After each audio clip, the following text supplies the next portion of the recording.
We're sad to report tonight that the venerable New York Post newspaper crossed the line this week.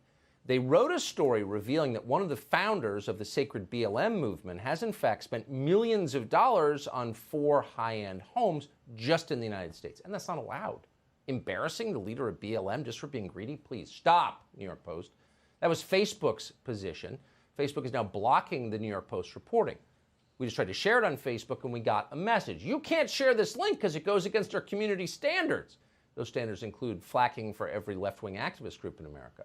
We asked Facebook and they gave us this statement, quote, "This content was removed for violating our privacy and personal information policies." By the way, pictures of the BLM houses were everywhere. Real estate blogs wrote about them. They're not blocked.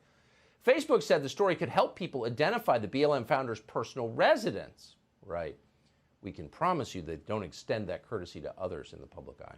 In recent days, Twitter has also censored posts from the founder of Project Veritas, James O'Keefe, and a frequent guest on this program, shockingly, Jason Whitlock.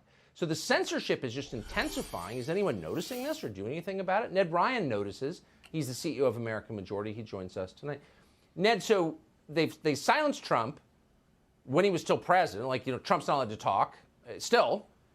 But they didn't stop there. It turns out they silenced everyone, not just who voted for Trump, but anyone who in any way goes against the regime orthodoxy. When does this end, if ever? When Republicans and conservatives get righteous on this issue, and a lot of them are conflicted on it, Tucker. I mean, you look back at the 2020 elections, when Republican House leadership is taking maxed out contributions from Google, but even more so, members of the House Freedom Caucus are taking maxed out contributions from Google. Conservative organizations in D.C. are taking money from the tech giants to promote and run the party line for the tech companies. Until we change, until we say no more, and it really is, it's a litmus test for me now, Tucker. Do you renounce Satan and all of his evil works? Do you renounce big tech and all of their evil works, their censorship, their meddling in the free flow of information? Quite frankly, they're meddling in free and fair elections with Zuckerberg Center for Tech and Civic Life.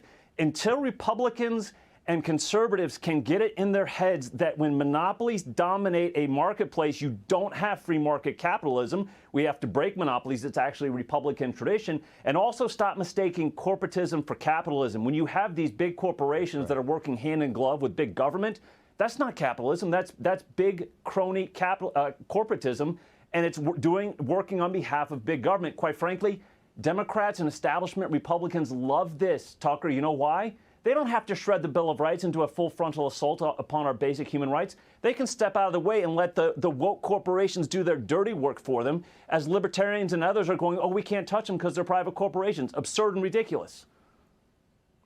So everyone in the country is watching this, and this is discrediting market capitalism because it's not actually market capitalism. It's monopoly capitalism. It's crushing people. That's right. So when we get socialism in a couple of years and just totally wreck the country, will anyone be honest enough to acknowledge this is why?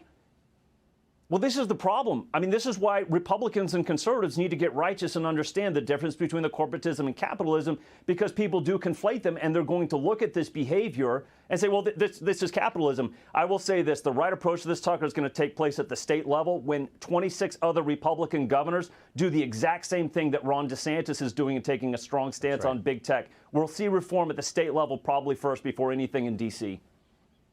Crush these people immediately. I agree. That's right. Ned, thank you so much.